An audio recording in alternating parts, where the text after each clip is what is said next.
Yeah, okay, so this is really crazy, and it gets me super excited because a lot of people think that like heaven is like a bunch of people with rings around their heads sucking lollipops on big fluffy clouds. That is the worst description you could ever think of. Think about doing what you love for all time with no pain, unlimited amount of resources, and unending wisdom. Like if you had all the knowledge in the world to do what you loved, you could become the ace of all time at what you wanted to do. So when God said, okay, I want you to study my word and I want you to study music, my heart exploded with joy. Like for some reason, I felt like if only I studied God's word for the rest of eternity, where there was no end to time, I knew I'd be happy. But the fact that he added on music showed me that he wanted me to have a really good time. And as I'm stepping into this glory, he's like, you won't believe what's going on. And the angel and God start talking about memories in my life. And I'm going, wait, how does he know all this? And they were talking about a birthday I had, and my parents were like in the kitchen, like arguing on how to put the candles on this cake. And they talked about so many things, like a mental overload. I'm currently writing a book to get all these details out. But I really just want people to know that God takes interest in the tiny details, like the fun things, like the fact you're holding a mic in a room with other men of God. He sees that. And this angel and God were just going back and forth, and they're laughing about it. Like, why did I such a big deal on this cake? So you're saying God was laughing? He started laughing, and like this glowing, like this face that shone like this. I could not see his nose, I couldn't see his eyes, but I felt so much love. I felt transformed, and I realized, wait, that's my guardian angel, because he literally knew everything about me. Describe a little bit about the personality of God that you experienced. It was uncomfortably hippie / know-it-all / humble / gracious. Like, okay, so the thing was like, it felt like God had 1,000 personalities, but he controlled it all into he related to me. Like I knew he had found a level where he came down to my level, where he shattered every single box I'd put him in. Basically, every single box I'd put God in, he just made sure he found a way to break that box. And he started showing me inventions. God started showing off. He showed me back when they made the first pump. There was a bunch of guys around this muddy pond, and they had found a way to get this pump to go back and forth to get water from one level to a higher level.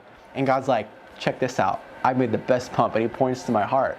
And I'm like, you were so hilarious. He said, guess how they figured out that pump? And I'm like, I have no clue. Like, how did they figure out the pump? He's like, they took apart a heart just to figure out how that pump worked. Just how to make a pump. I'm like, are you serious? Yeah, all the valves. He started explaining it, like scientifically, started explaining how the valves in the heart work through that muscle in the squeezing process, and the valves, one-way valves, like the heart already has built in, how man has created the same thing by copying God's design already. I'm like, I basically just was like mind blown.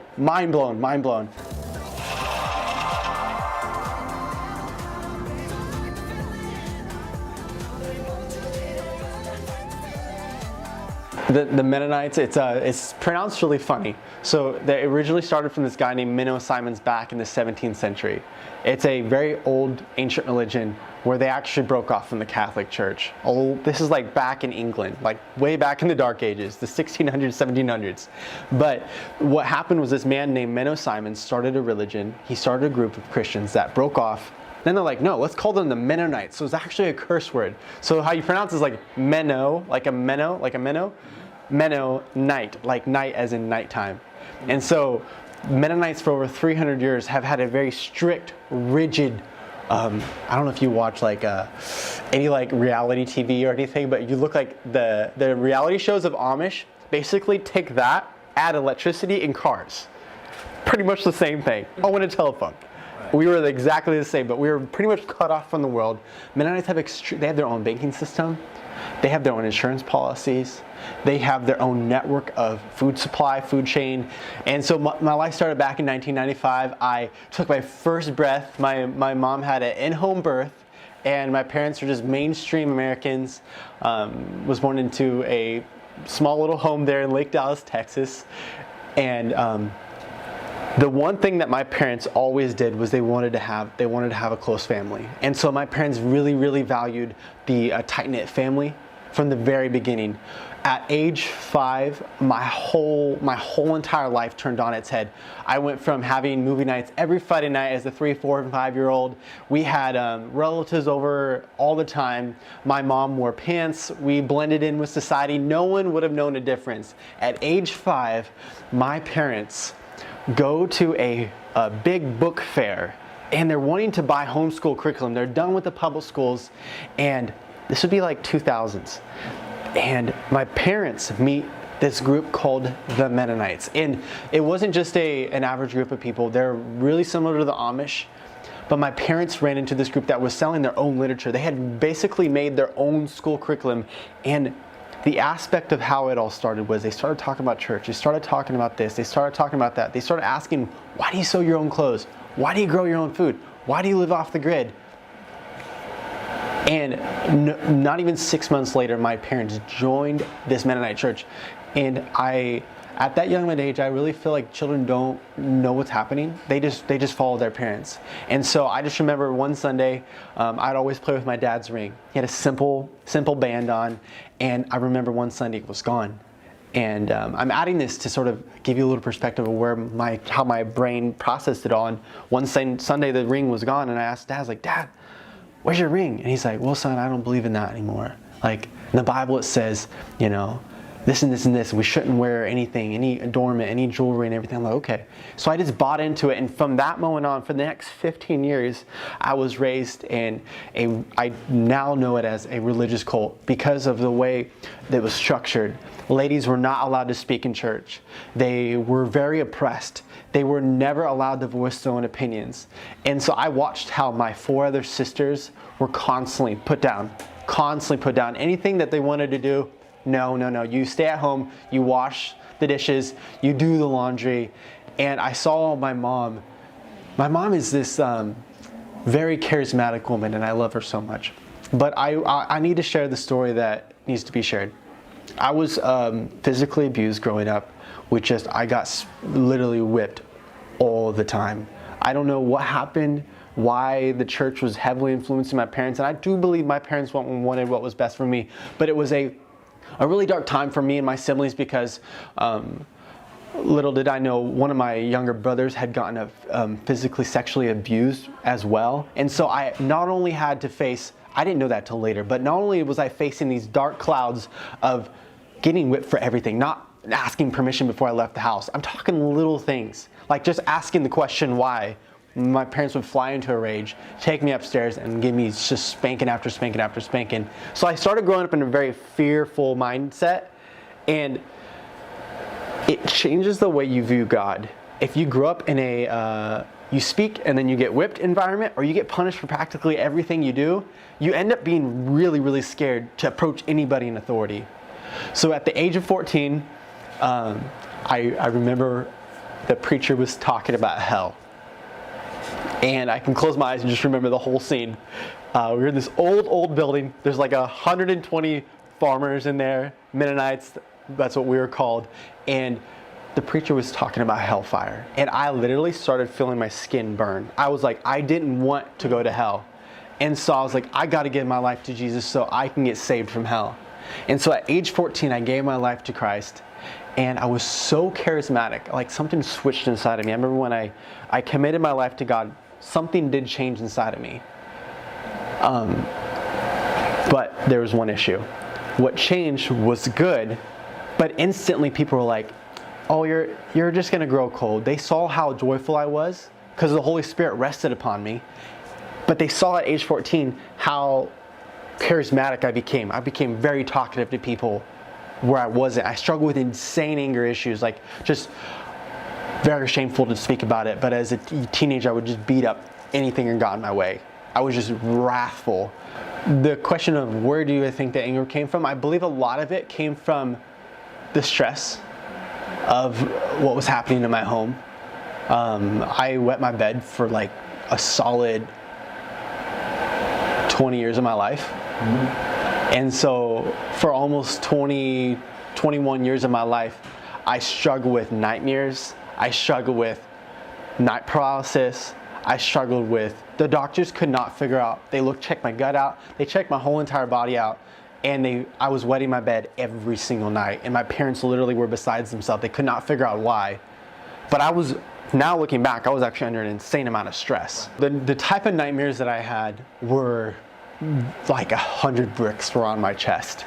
And I would wake up, I was on the top bunk. I would always sleep on the top bunk. Sometimes I'd sleep on the bottom. I had 3 other brothers in my room. We all shared one room. We lived in this double wide up on top of this hill. We had a farm that surrounded it. We grew our own food, grew our own everything. It was really awesome. But the nighttime was really fearful for me because we were never allowed to watch movies, so I wasn't getting influenced by like the radio movies. I didn't have any bad friends. Like no one around me was doing anything wicked from what I knew. But what I would do is I would go to sleep and I'd wake up in a cold sweat and I couldn't move.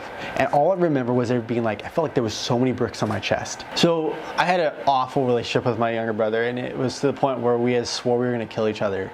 And we had guns in the house, and at one point I felt like we were both serious about it. Like we were gonna shoot bullets at each other.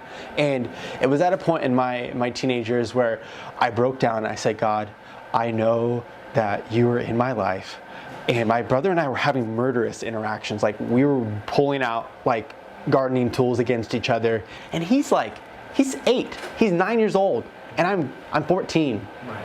And so I had a friend of mine talk to me. He's like, dude, if you don't get your relationship right with your brother now, you guys are gonna hate each other the rest of your life. So I repented and I completely renounced. I just took it upon myself to renounce that type of hatred I had towards him. And from that on, my brother and I started mending our relationship together, and I actually renounced the spirit of anger.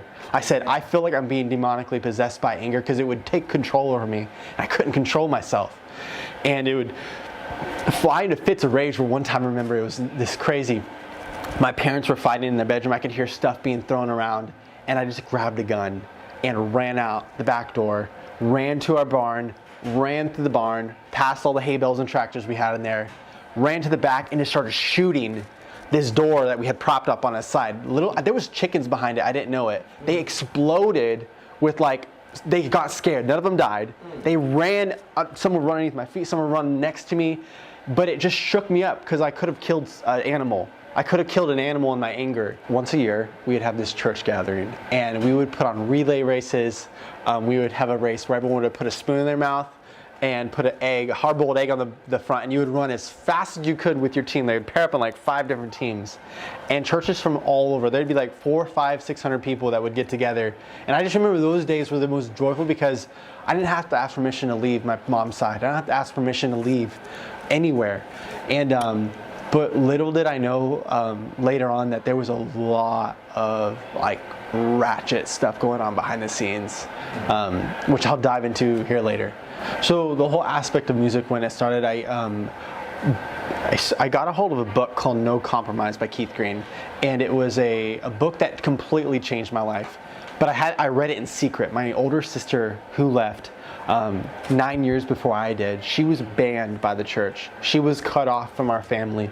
We were not allowed to visit her. And so for many years, actually, I would have been 15 when she was excommunicated from the church. So about a year after giving my life to Jesus, I started getting really cold, very religious, very rigid, just day to day, memorizing scripture, judging people with it, memorizing the rules, judging people with it. Every day was like a transaction with God. As long as I did my part, I knew God was going to do his part. And basically, I felt like I could move the hand of God by being righteous. And so by the time I turned 17, 18, I had another radical encounter where one time I woke up at 2 in the morning and I felt like I had something burning inside of me, and I didn't know what it was. And I had a piano in my room, and so I started just playing these simple chords, G, D, and C. I just remember playing those chords over and over again, or G, D, and E minor. I just played them. All of a sudden I got this song, and it was A minor, F, C, G, and I started writing a song with my brother. And it came in, we had the whole song in 15 minutes. This whole song was just birthed. And we're like, this is insane. We just wrote a song. We just wrote a song. And I'm 18 at the time. And by that time, we had moved to another colony. Right. So we had moved into a stricter colony where we didn't have our own bank account. Everyone had everything in common. I love this about my mom and dad. They just always want more and more and more. And they ended up wanting to get away from the Mennonites. They were done with the Mennonites.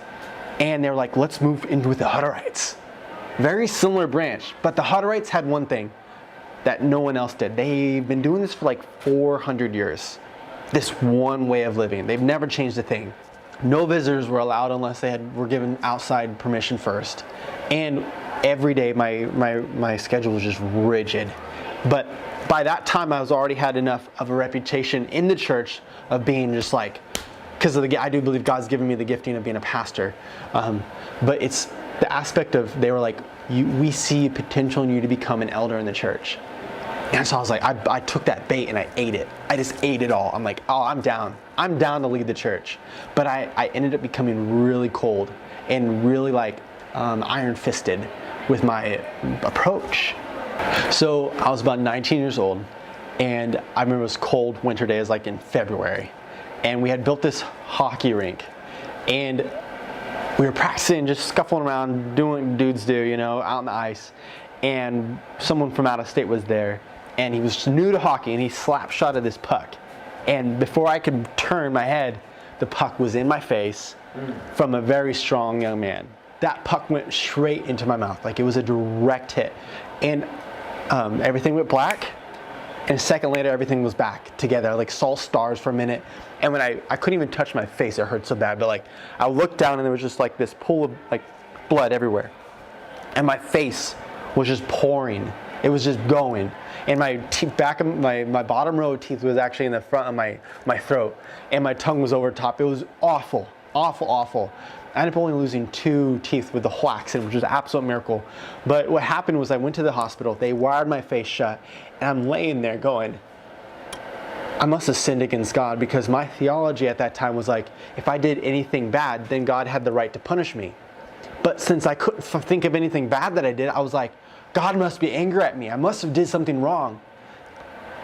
And so the next week, month, the next couple months that ensued, the restrictions got lightened on me because they couldn't always send someone to go with me to town. I was never allowed to go to town by myself. I always had to have an accountability partner just to make I didn't fall into sin or go to some like hooker bar or something. I don't even know what was going to go on. I mean, whatever they thought I was going to do.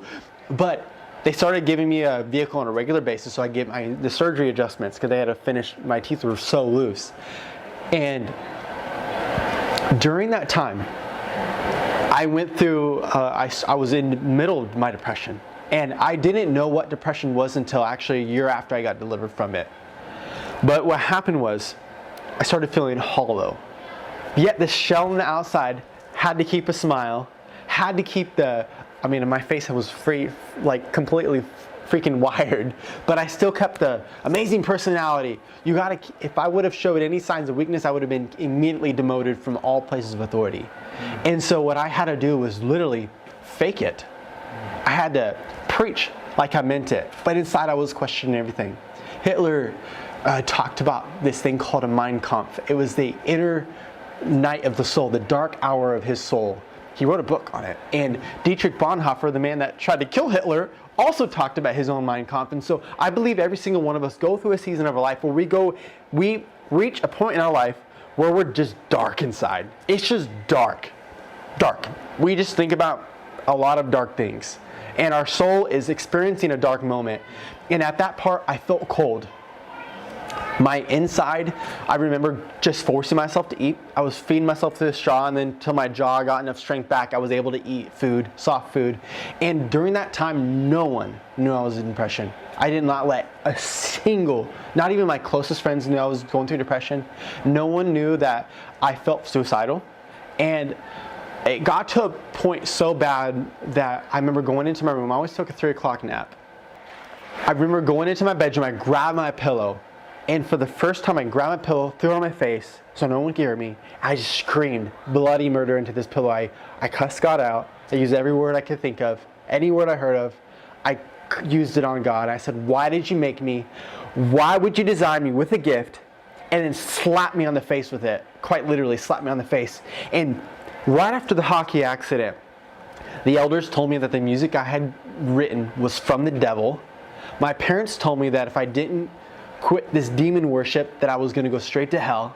Like, people in my life were just telling me I was getting overloaded with this information, like this gift that I had. Like, if you all of a sudden found that you could play golf incredibly well, it's like when you started playing golf, everyone in your life would tell you it's sin, it's awful. Like, if you keep playing golf, you're going to go to hell. That's what happened with me in music. Like, I started writing it and teaching the choir this music. This baby I had, I started giving it to people, and people started getting, like, Holy Spirit started getting outpoured while I'm going through depression. I was just like, just giving.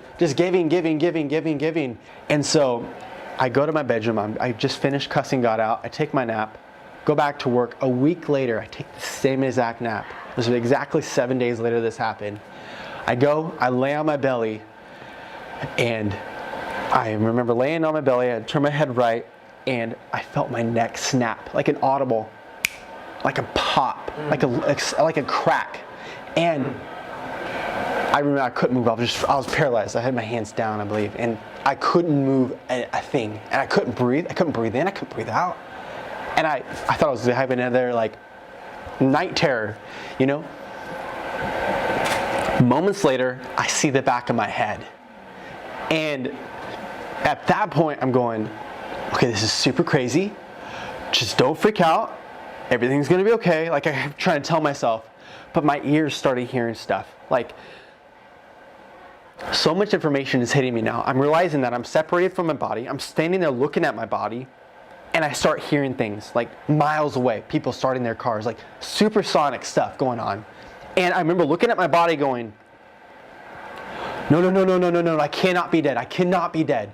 There's no way that I'm separated from my body. I'm not ready to die that, even though a week before I had wished I was dead. I basically told God I wanted to end it. If He didn't show me what my purpose was, I said, if you don't show me what I'm here to live for, I'm basically going to take my own life. I don't want to exist anymore. And I'm not proud of it, but that's just what I did. I was so done with everything. I was spent. So after my neck snapped, and I'm looking at my dead body, I'm not breathing. I just watched myself for a minute. I'm like, okay, I'm not breathing. I tried to realign myself with my flesh, and in that moment, I was not thinking straight at all. And I remember putting my hand back, and it went through the dresser. And I went down, and I remember looking at it, and I remember pushing my hand through the dresser and pulling it back out again. It's wood. And I remember feeling like, I'm a spirit. Could you feel your body? Could you feel the wood? No, I couldn't feel the wood, but I could pinch myself, and I had a little mark where I pinched myself. I felt pain. So I could choose to hold. So you pinched your soul. Yeah, but it was almost like my spirit had another body. Gotcha. And the aspect of, like, I could choose to hold something, and I could choose to go through it. Like, I had options. And I didn't even go down the hall. Like, I realized, I was like, okay, I'm dead. I can't get back in my body. My life is over. And I just walked straight through my wall. I didn't even use the hall. I didn't use the door, nothing. I just went right through my bedroom wall. Did it feel like anything when you went through? Nothing. It literally just felt like I just phased through it, like a slight wind passing. Like nothing. No pain. Like the molecules of the wall just felt like a wind when you went through. Yeah, it was just like walking. Like when you walk into a room, like if you go through a door, you open the door and you walk in, it felt like that transaction entering one space to the next. There was nothing that could have stopped me there. So I run outside and I start panicking again, because in my mind I'm thinking, maybe someone can see me. Maybe someone can snap me out of this, like, vision, this dream, this bad experience I'm having. And like everything was crystal clear. Like I looked around me and things were really, really clear. And so I remember running up to this one lady. She had a baby on her hip. She had a basket of laundry. She was going to do her job. That's all she was allowed to do. And I remember screaming like, help, help, help, help. And while I was doing that, someone walked through me. I could not talk to anyone. I was like locked. Like I could not get into that world. Yet I was in another world. And my hearing is still going berserk. I heard someone start their car again. I heard someone arguing about supper, like dinner, what they were going to eat for dinner. I heard kids laughing and then another kid screaming, and I started like, my senses started getting heightened, like to the point where my brain was in complete overload, and I was starting to starting to freak out again. That point, an angel just shows up and is like, it's time for judgment. And I didn't even look. I was like looking at you, and it'd be like this legend of the faith right next to me, just like showing up. It's time to go. And The angel literally said that it's time for judgment. He said, it's time for judgment. That's all he said. He said, it's time for judgment. And so I'm like, okay, well, I'm not doing anything on this earth. I'm locked out. People are driving past in tractors. Kids in little, like, carts are going past me, being pulled by their maid. Like, the community is still living. No one knows I'm dead. What did this angel look like? At that moment, well, I know what he looks like because I looked at him later. At that moment, I did not look at him. So I was looking just like you, and out of my peripheral, I could see this angel next to me. He was about 8 feet tall, and we just started lifting off the earth. And we passed up, the earth got smaller and smaller, and then we started going through those levels. And on those levels, there was like, it felt like it was almost a building that was off the earth. Like there was levels in the sky. Like there was a level 1, then a level 2, and then a level 3. And there was demons actively walking on these levels looking at the earth. And as I was leaving the earth, they started calling out to me, "Don't go!" They had these, like they sound like they had been like literally breathing smoke their whole lives, screaming at each other, and the hair on the edge of my skin just stood up. What did they look like? Did they just look like all types of different types of creatures? What did you see when you seen those demons? Yeah. Did some look human? What? Yeah, a few of them looked human. Some of them had like horns that were just like deformed and pointing off. I do remember one looked like a rhinoceros. It was like huge, but it had like a human head. Oh gosh. Yeah, looking at a bunch of them, they just literally brings me chills. But what they did, they all had human voices, so they could communicate. But a lot of them were arguing with each other, and they had hands. Like they would reach out, don't go with him. And I literally just held on to my angel. So there are like thousands of these. Hundreds of thousands of them. Wow. I could not count. There were so many of them. It's all happening too fast for me to process. And as we got further and further away, they called out again. They're like, don't go with him. Come with us. And in my heart, I knew I had a decision to make. Like I could still make a decision. This angel was not forcing me to do anything. I could join the horde of evildoers in the spirit realm and disobey the call of judgment or what happened, or I could go to judgment. Was there a temptation? Oh, absolutely. Like I had to make a decision. I'm like, okay, either I do go with him and avoid what I don't know and stay with what I know. Okay. It was an intense draw to stay on earth. Like my heart wanted to stay on earth, but my mind was like, do not go back. Like I knew somehow my mind was like, do not go with those demons. And at this point, there was no name of Jesus in my head. There was no recollection of me being saved. There was no I just knew I died and it was time for judgment. And do not go with the demons. And so this angel is rapidly taking me away from the earth, and the earth closes over. I don't know if anybody's gotten Google Earth and zoomed out. I think we've all done it. And at that moment when it zoomed out, basically all the levels combined, and I remember seeing armies of armies of demons running across the face in formation, but they were crossing over each other, and I heard them arguing, go this way, go that way, no, you take over this region. They would talk about what they were fighting for, and they were screaming at each other and arguing like there was some reward system for whatever they were trying to accomplish. And there was these bright sun flares that would shoot out from the earth. Sun flare over here, it looked like it was, near Guatemala or wherever the South America was. And then they would all rush over that spot. And I'm watching in horror as smoke is going up from the earth, and they're covering it like it's just wet, dripping blanket over the earth. And it was choking the earth.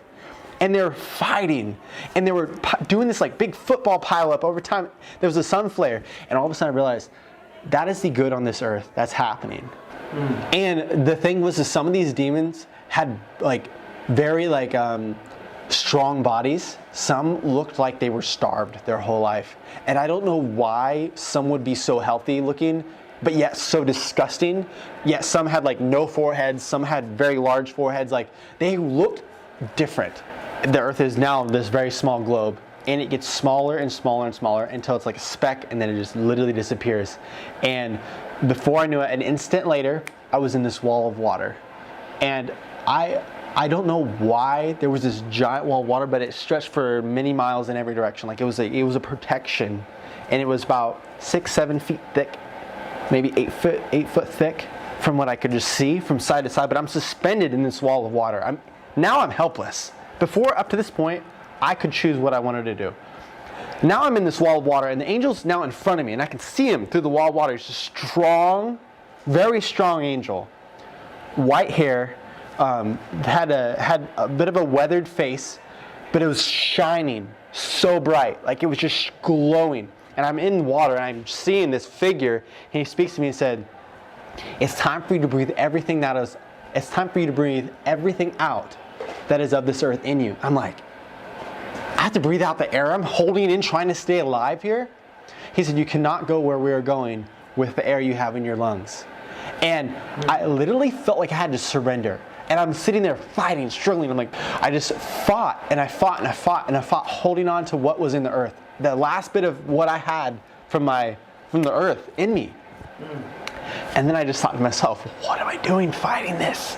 Like, I'm dead. I can't go back. I'm going to surrender. And so I just surrendered it. I was like, I let everything leave my body. And I just felt like something left me, the air that was in my lungs.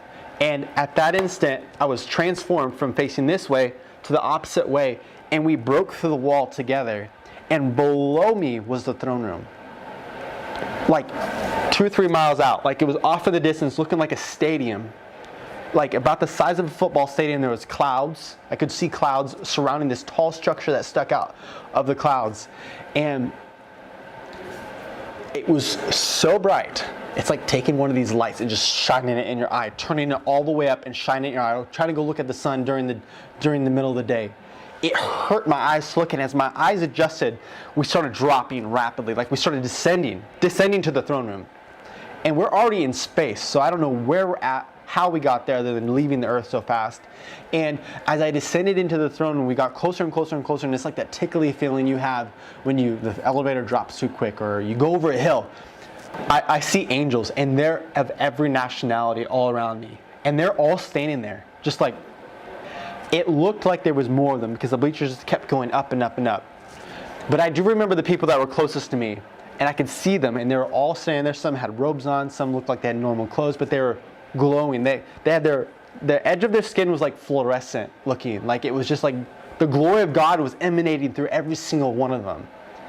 And I looked around, I looked to my right, they went off, and then the square turned around, went behind me. They were all behind me. I didn't even bother looking behind me because it's the same exact thing in front of me. And I look at this angel that brought me here, and he's tall. And my heart's, I'm scared for my life. Like I'm thinking, I deserve to be in hell. I do not deserve to be in this holy place. And I looked to my left, and I saw a throne. And there on that throne was God. I knew in my heart it was God. And he's drinking out of a coffee mug, this big white mug. And he takes a sip, and he sets it down, and it like disappears into his face because it's shining again like the sun. And I cannot like emphasize how bright everything. There was not a hint of darkness. The only thing that was dark was me. And I was like, I felt so dirty in the presence of God. And I will tell you, this is really, really important that you hear the contrast that happens here. So I'm looking at God, and my heart fills with rage. I'm like, there's babies dying on this earth. Earth is in turmoil, and he's up here in his throne room, drinking out of a mug.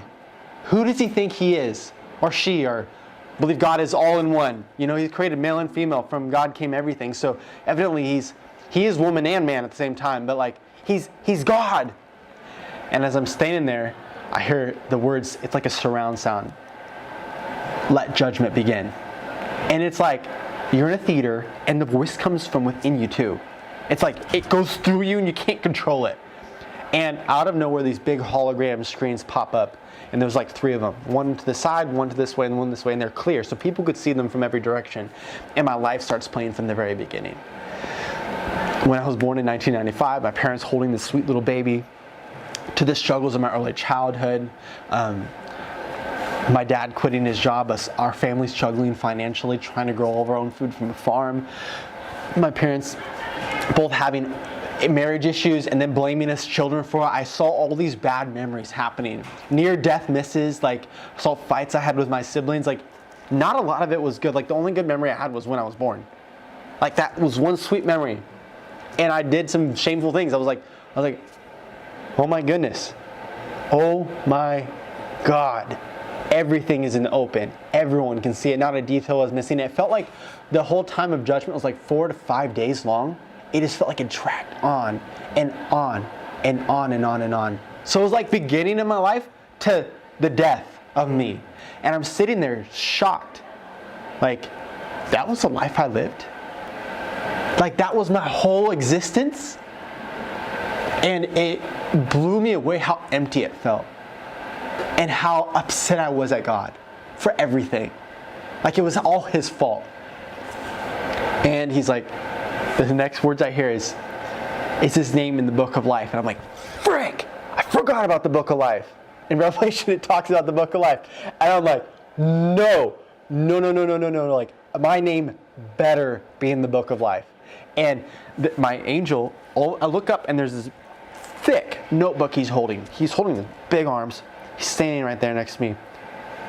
For all I know, this could have been Jesus. I didn't see any nails, no holes in his hands, so most likely not. But like, I remember seeing this angel next to me, and he's the same one that took me from earth, and he's reading through all these names. Daniel, Jessica, Kaylin, Kayla, and like there's thousands of names on this one page. And this book is thick, full of the names of the children of God. And I'm thinking, I'm starting to panic again, like, if my name's not in the book of life, then I'm done. The very angel that took me to heaven will take me to hell. And so, as I'm rationalizing, like, what if I just claim a name? I felt like I was becoming dishonest. I'm like, I cannot be dishonest. I can't decide to just claim a name and go, oh, I'm Timothy, I'm Daniel, that's my name. And I felt like doing that. It was like this urge. And I was like, no, I'm just gonna accept whatever fate. It was that same surrendering feeling I had in the wall of water that I had in the throne room. I surrendered again. And oh my goodness, here is this is where it gets crazy. All of a sudden I hear Jojo. He's naming all these names off, and all of a sudden goes silent, and I hear Jojo. And God stands up. He literally leaps off his throne. The mug disappears, and he faces me, and he's like, Jojo, you were not scared to stand up and say my name in public. You were not scared to stand up and shout my name and glorify me in public. You were not scared to give a glass of water to your younger sibling. And he started my life over from the very beginning. He started when I was born in 1995.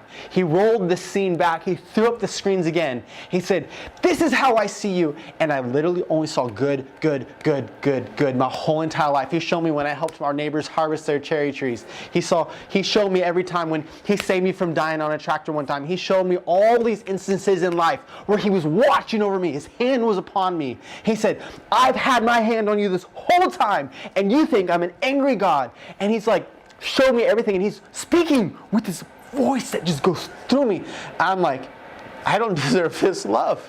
I don't deserve to be forgiven by you.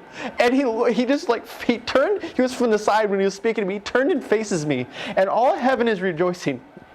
They're shouting with joy, and he goes, I love you. You're my son, and I forgive you.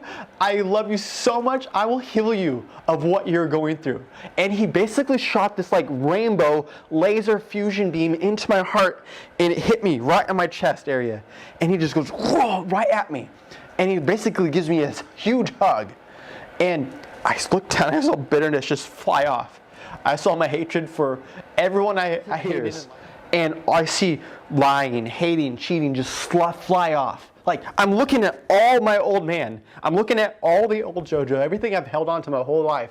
And it's just getting torn up. It's just getting completely, like, taken apart. And God is just pouring his unconditional love into my life. And I was like, how are you doing this? How are you holding my grief in my heart? And he takes the hurt and the pain of my childhood of being physically abused. He takes it and he completely, like, he removes it from my heart. He said, it's not part of you anymore. It's not who you are. And I remember I started weeping. I started crying. And I looked down and I watched as my tears fell. Big droplets. And all of a sudden, he'd catch them. I looked up at him and I can't even see. It's like, I was like, trying to look through my tears, and I was like, you don't let my tears hit the floor? He said, no, I've caught every single one of your tears. I catch every tear that is, everyone that has cried, I have caught their tears. And at that moment, I was like, you are everywhere, omnipresent. You've always watched over my life. And he said, Jojo, the desires in your heart are from me. And I go, so the desire, the music that you have, yes, it's from me. I've inspired you from day one to share my love on earth to the other children in this world. My whole entire life, I literally thought God was this like stoic man, ancient, very ugly looking, that would hit me with lightning strike every time I did something wrong. And God totally was not that way when I saw him. He literally was like charismatically joyful.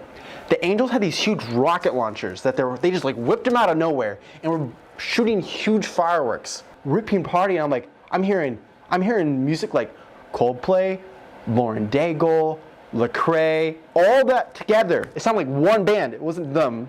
It was like those types of sounds, those types of bands playing, like big band, small band, all together, just booming over heaven. Like this surround sound music just started playing. And the first thought that went through my head, oh, the elders went and approved of this. And I'm like, wait a minute, I'm with God. And nothing's sin now. Right. And I literally just started jumping up and down. And God stopped shooting the laser beam at me a minute earlier, and I just felt free as a bird. I literally looked down. I had a new body, and I was the same size. I remember feeling so free. And I remember thinking to myself, I am so grateful God took me away from the earth because of the pain, the disappointment, the curse of sin that's on the earth. Like, he literally healed me. And I knew I was healed of my bedwetting. I knew I was healed. I had celiac. The doctors previously had told me that I had an incurable disease called celiac. I could never eat anything with wheat in it ever again. And I knew I was healed of that. I could eat anything I wanted to. And I'm like in God's presence. Yeah.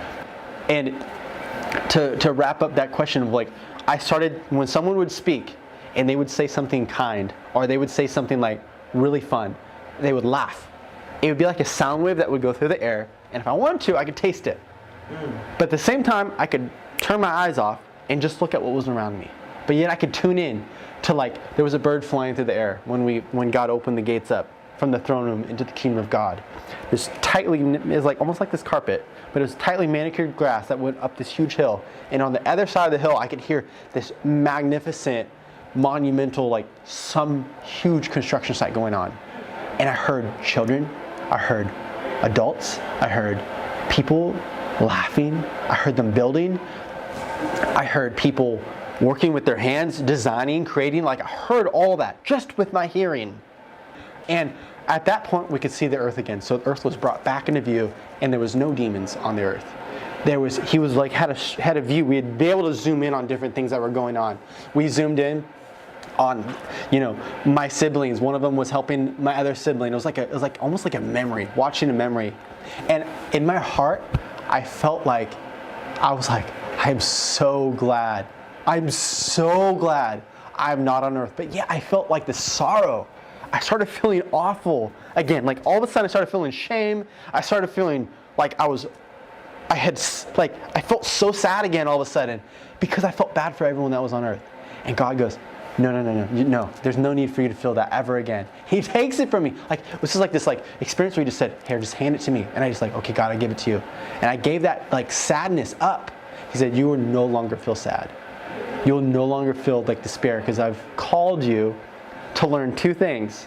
And I'm like, what are those two things? Like, God's giving me my assignment for eternity. Remember, like, I felt like everything was happening at once, but yet everything was like drawn out. Like, we had enough time to, how do I explain it? Like, we could read a book by just looking at the ends of the paper. That's how felt time was. It was like we could read the book when all the letters were side to side. Like, instead of looking at it like a regular page reading left to right, we could read the book closed. That's how it felt. No, there's like, God gives us work that we will feel like 100% purpose-filled.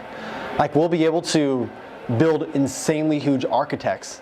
We'll be able to create our dream band. We'll be able to go on tours. Like, it's a place where from what I understood at that brief moment, that there was no limit. Like every imposed limit, you don't have to pay for gas in heaven. If you want to go somewhere, you teleport. Right. You literally just command your body to go there, and you're there instantly.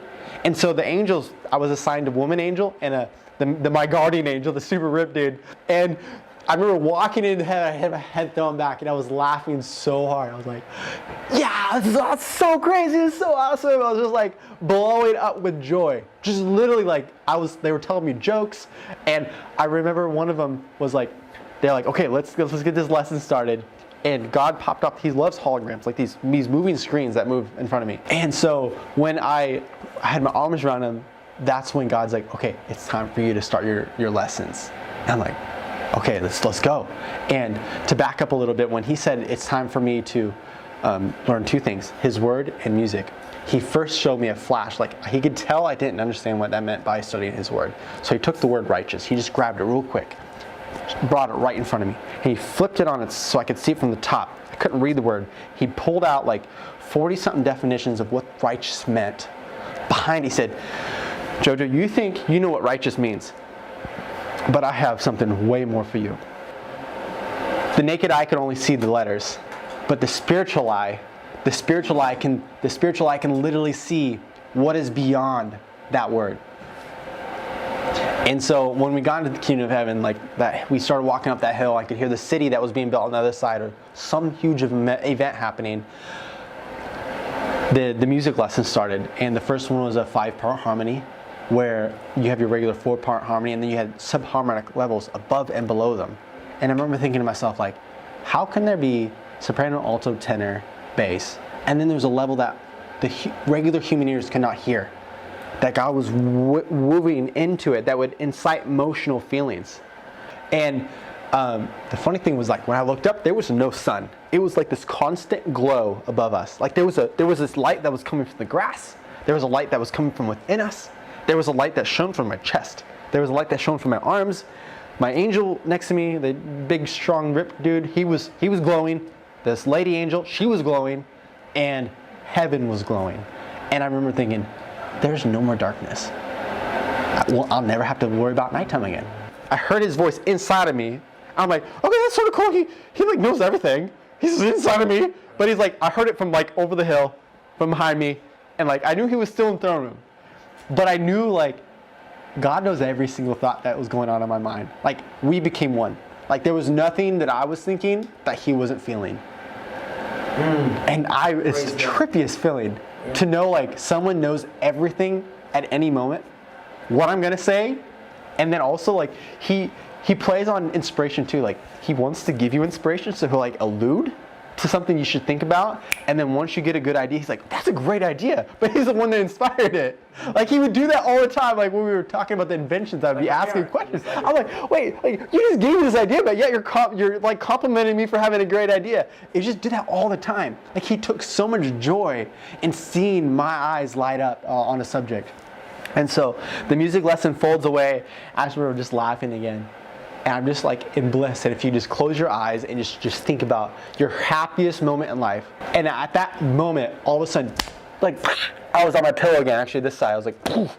And I wake up and my eyes open and I can move my head. I started moving my head back and forth. I felt my neck and I just screamed. I yelled and I flipped off my bed. I just grabbed the carpet and I just like yelled, no, into my carpet. Because I'm on earth. I'm out of the vision just like that. Like the split second I was in, no, I can't get back. Like I was like, no. What if this is part of the vision? I'm like, I'm back on earth.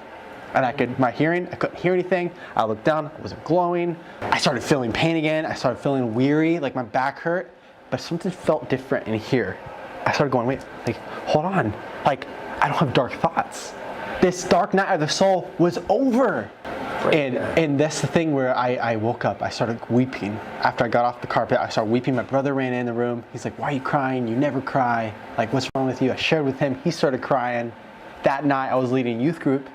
I said, listen, I just saw God. And a few people were like, no way. You didn't just see God. That's not true.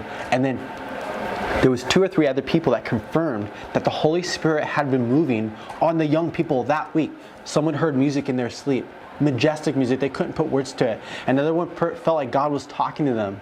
And I received a vision, an out-of-body experience that healed me of my depression. And so I shared the whole story with them. People started crying. People started repenting of their sin. Like, some people were like doing some pretty ratchet stuff. And they repented of it. Revival broke out. A bunch of these young ladies that had been in depression their whole life were like, they went and they wanted to go to college for the first time, to become the first educated woman of their family. And the elders literally told them no. And at this time when I woke up, I thought I could fix the church. I thought I could stay in the Hutterite group. I thought I could stay in the colony. I thought, I thought I could revive this sick horse. God later showed me it's a completely separate vision, but he showed me in another vision that the horse was dead, and he wanted me to leave and go away from this dead religion, this skeleton that had no more life in it, and go find his body, his church right here. And I got plugged into a church in Oklahoma, and my pastor, I love him so much. I'm going to call him out. His name is CJ Ellis. He's up in Redding right now, but he walked through the deepest crap of the religion I had to deal with to unprogram my mind. Because when you leave this, you have to reprogram your mind. You have to put the mind of Christ on. Think you can leave an abusive situation and be good. You need to renew your mind. I'm going to be straight. These people were pretty racist. They didn't have people of color in their midst. They were not open to even ministering in the Asian communities. They were not willing to go into any of these other communities and share the good news of the gospel. And I said, if I'm going to die for what I believe, I will go to anyone. I saw men oppressing women, telling them to shut up publicly. They would be like, no, you be quiet in Jesus' name. I'm like, are you joking right now? This woman's trying to share her testimony. That's the most messed up thing. Some of my ancestors were killed because of their color. Right. The Indians. And it's like, I have like a 1/24% of Indian in me, but I can track it back. And one of my grandmothers is Indian, but like, for me, I'm realizing that we all come from Adam. We all are one blood. And it's time, like, we share this gospel of hope with people. You need to understand that God has placed good desires in your heart that He's asking you to awaken to. If you do not know what those desires are, fall on your knees, cry out to Abba Father, and ask Him to open your eyes to what these desires are that He wants you to follow.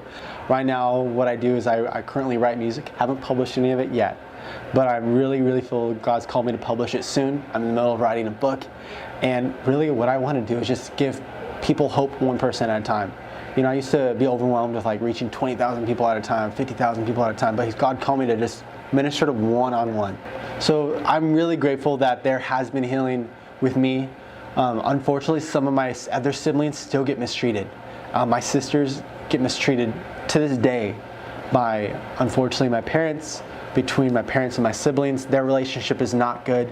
And I'm calling out the Mennonites. I'm calling out these super conservative groups to say, God has been calling these groups for so many years. They need to break away from this dead religion. And if anybody is involved in like a dead religion, there's hope. You do not have to stay stuck in it. There's a way out. Because like I say, 98% of people that try to leave the Mennonites go right back because they don't know how to live life without the structure, without the control. Just imagine if you are in a greenhouse in Antarctica and you're a little tomato plant with a beautiful little like tomato. And all you know is a protected greenhouse structure underneath the earth. You've been warm your whole life. You know nothing else. And all of a sudden, one day, someone takes you and plants you right outside in the cold, harsh environment where there's polar bears and penguins walking past you. That's literally how I felt. And I know that analogy has so many contradictions in it. Let's not dive into that. But that's how I felt. To give you a little perspective, I'd never been to a movie theater before, so I went to my first movie theater in 2017 with my sisters. My sisters, thank you, Jesus. They actually left before I did. They paved the way. These women of God paved the way for me. 2 of them are getting their nursing degrees. One of them is a successful business owner. She makes the best wedding cakes out there in the universe. But anyways, these people, these beautiful humans, these beautiful sisters that I'm grateful to call my siblings, have really taken a step of faith first, which allowed me to escape. I had to escape. I didn't have any money to my name, probably like $100 when I left. I borrowed a car because I didn't have my own car. I just started working in construction right when I left. And to give you a little perspective, when I left, I didn't even know what a woman's private was. I had no idea of anything in this world. So when I started hearing all these words going on job sites, people like, doing like meth in the porta potties, they're smoking up joints in different rooms. Like, we're trying to build these apartment structures. Like, I'm like smiling, like, Jesus is awesome. Like, I love you. Want a hug? You want a hug? They're like, dude, are you high on crack or something? And I remember thinking, like, no, I'm not high on crack.